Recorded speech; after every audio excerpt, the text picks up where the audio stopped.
C'est arrivé depuis 2016, après la mise en service de la station de Sotiba.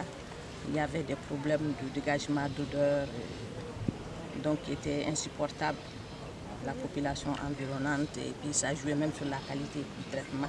Parce que le type de station qui a été malheureusement conçu là-bas, c'est un type de lagunage naturel. C'est-à-dire qu'il n'y a pas d'autre traitement, il n'y a pas de produits chimiques, il n'y a pas autre chose. Certes, le type de lagunage naturel est conçu en général pour recevoir, pour traiter surtout des eaux domestiques qui contiennent de la matière organique.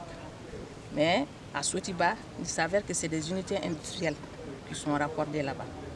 Donc, ce fort, de ce dégagement gazeux, après diagnostic avec les experts des Pays-Bas, on s'est rendu compte que ça provient des tanneries.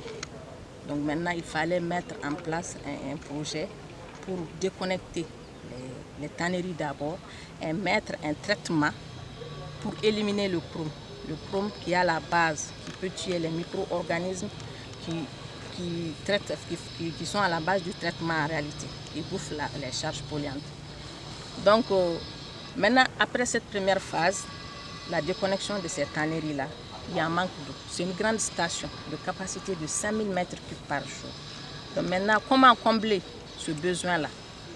Non seulement en matière organique et en eau, même pour la dilution. Donc c'est dans ce cadre-là un projet pilote. En son temps, moi-même, j'étais chef d'antenne. C'est moi qui représentais l'ANGCM au sein du PCAGIR. Donc on a décidé. Pourquoi ne pas brancher les 100, au moins, c'est un projet pilote, j'ai dit bien, un début, voire raccorder 100 concessions d'abord pour améliorer la qualité du traitement. Donc après ça, au fur et à mesure, on corrige le dysfonctionnement. Au fur et à mesure, actuellement, il y a 2 stations de bout de vidange qui sont en construction actuellement à Sotiba, qui va renforcer le traitement.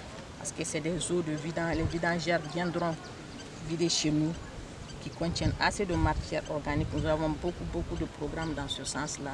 Et construire même de part et d'autre au niveau des 4 rives de Bamako, des stations de bout de vidange, pour que les déversements anarchiques là soient stoppés.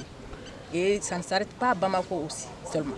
Il y a les régions, toutes les capitales régionales. Normalement, dans notre programme pluriannuel, c'est prévu d'implanter au moins une station de bout de vidange.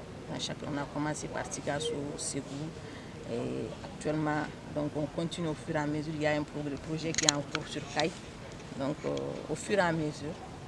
Mais on rencontre aussi des difficultés. Maintenant, ça c'est un appel auprès non seulement de la population. Et actuellement, quand même, le gouvernement qui nous accompagne, précisément Madame le ministre, elle est vraiment engagée pour qu'on puisse avoir des résultats dans ce sens-là. Parfois, on est confronté à des problèmes de site. Même si on nous donne un site, peut-être dans quelques moments, au moment de la réalisation du projet, on trouve que ça appartient à quelqu'un d'autre. Donc c'est ça même qui nous a mis en retard. Et je profite de cette occasion aussi pour que la presse, on a vraiment besoin de la presse, pour la sensibilisation de la population malienne.